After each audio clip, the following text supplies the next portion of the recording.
Thank you. Let's go. Ionic bonding model. Okay, so describing the ionic bonding model and being able to label it as well. So draw and label, one of the key criteria or success criteria for us to understand and to be able to describe it. So describe, draw and label. So essentially, right, three key components. It's a three-dimensional lattice. The word lattice means regular arrangement of. So we've got different things that form lattices. We can have, like, diamond, right, is a lattice structure just made up of carbon atoms. We can have lattice structures in metals that we will look at, which is the next part of this topic. 2.2 is metallic bonding model. And we have ionic bonding models. So we have a lattice structure of these alternating cations, right? Cat is positive, and anions being negatively charged particles. And they are held together by strong electrostatic forces of attraction. So all bonding is actually electrostatic. Electrostatic simply means the force or the bonding between opposing charges. So in ionic bonding, it's between anions and cations. In metallic, it's between the metal cation and the surrounding electrons. In covalent bonding, it is between the positively charged nucleus and the shared electrons pulled towards it.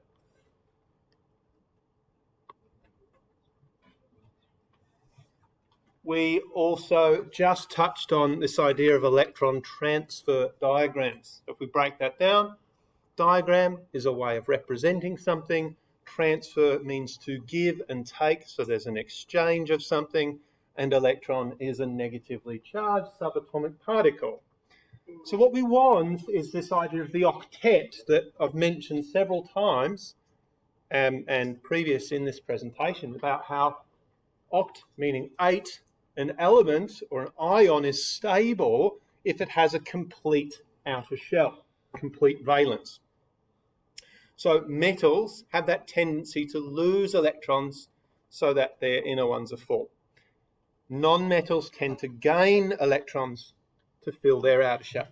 So we can see that sodium has the configuration 281, chlorine 287, right? 7 in the outer shell, it wants 8, much easier to gain one than it is to lose 7. Similarly with sodium, right, much easier to lose one than it is to gain 7. So sodium will give 1 electron to the chlorine atom. You can see that transfer there.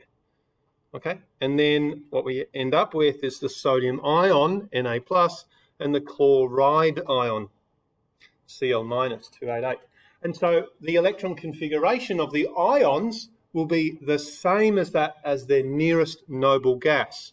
So 28 neon, 288 argon. And a common mistake is to overlap these two and show the ionic bond as if they are joined together.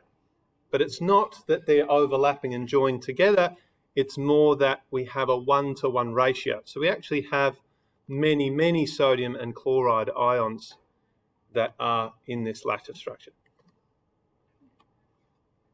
Second example, oxygen, group 16, wants to have 2 more. A group 2 metal wants to get rid of 2. And so again, we have that 1-to-1 ratio, because magnesium will get rid of 2, oxygen will gain 2. Something like where we have a group 17 or group 17 element and a group 2, magnesium wants to get rid of 2, chlorine only wants to have 1. So it balances out as we have 1 magnesium to every 2 chlorines. Okay, I think this is roughly where we got up to. Yes? Is that right? Yeah. In our last class. So here's our properties. High melting point, they're very hard, they're very brittle, and they're electrically conductive. But there's a difference in their electrical conductivity depending on what state the ionic compound is in. Ionic compounds are also very soluble. with some exceptions. And we'll look at solubility towards the end of the semester. There's something about the model or the properties of the substance, the model that will help us to explain these properties. So that's listing the properties, and we're going to look in greater detail at how we explain this.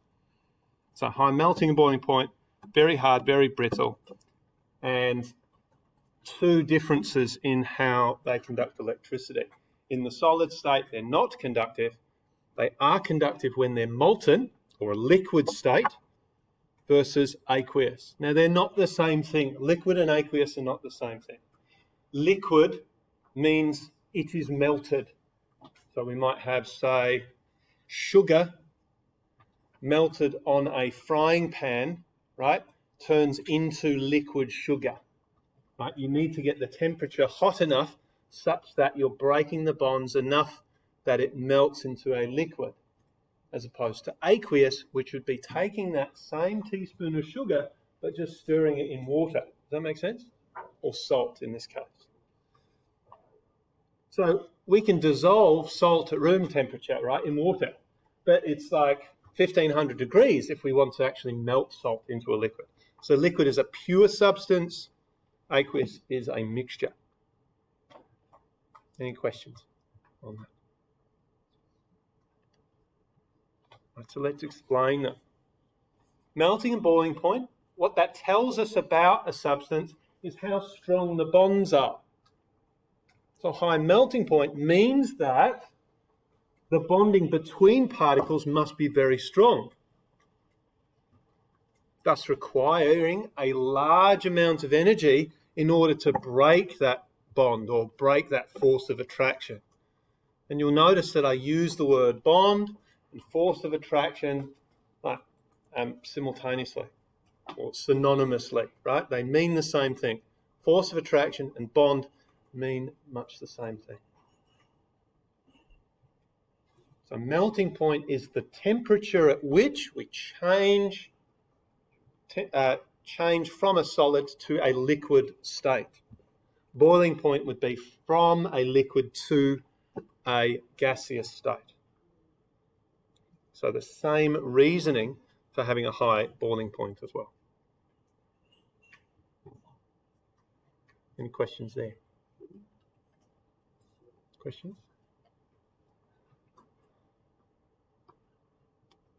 They're very hard.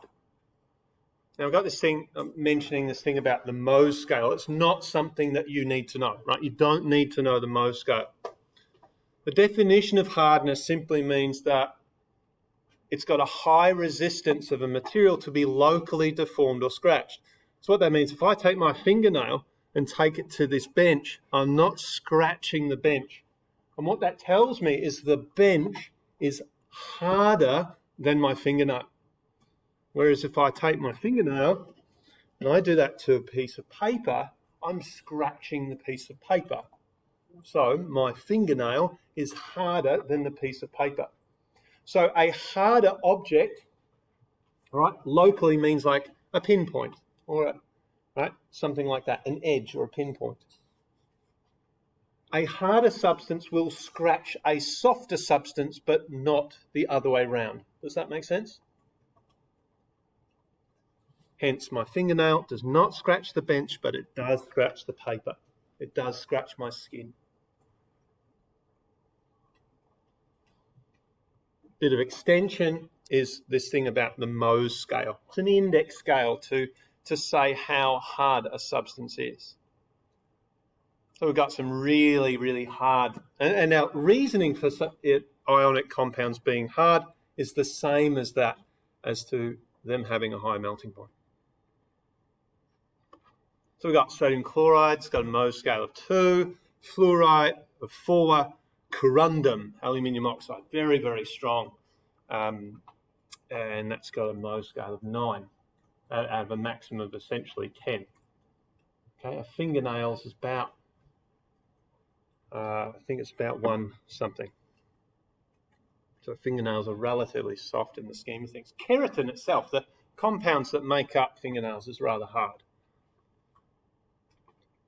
Okay, we can see that way up here.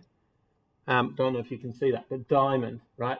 One of the hardest substances that we know. And so the only thing to cut or scratch diamond is diamond itself. We can see that metals are relatively hard as well, but not as much as, right, some of these other ionic compounds. They're brittle. Even though they're hard, they're brittle, right? So if you take a tile, right, a tile is a ceramic. Ceramic is an ionic compound. If you drop the tile, it shatters, doesn't it? Yeah? But you can walk on a tile quite easily without it shattering. So walking on the tile links with its hardness. High melting point allows you to use bits of tile as things like trivets for your ovens, because they won't melt. They won't damage by putting something hot on them. They're brittle because if we take a sharp force to them, like a hammer to a piece of glass, it's a sharp force. What happens is that the alignment, so we'll take a layer, so we're going to imagine this in 3 dimensions, right? We're going to take a layer of that crystal lattice and it moves over. As it moves over, the like charges align. So the anions go over one another and the cations go over one another, right? Opposite charges attract, like charges repel. And so as those like charges repel, it shatters the crystal lattice.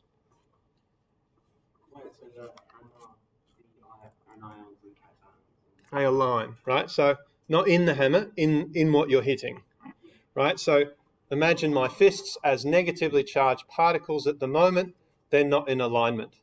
As I hit this row, they align over one another and then they repel.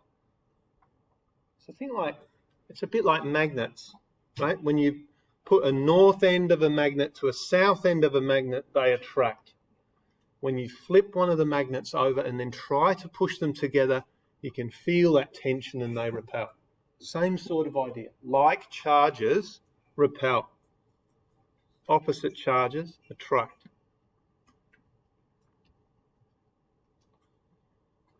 Electrical conductivity.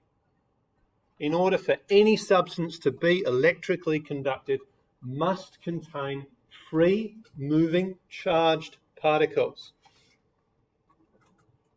At the moment, you are stationary, so you are not free moving. I am walking around the classroom. I am free moving, right? Makes sense?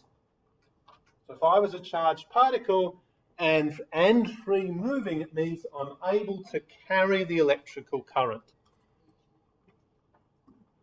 It is in a solid state, the ions are fixed like you, fixed in your chair currently. So you're not free to move, meaning you couldn't exchange or couldn't transfer that electrical charge through you. If I told you to stand up and you become free moving, those ions are now free to move around the classroom and carry that electrical charge. So in the solid state, it's not.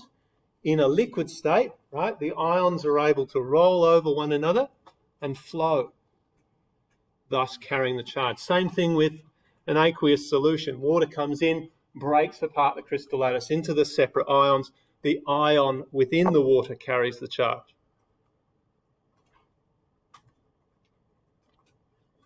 I'll just pause it there.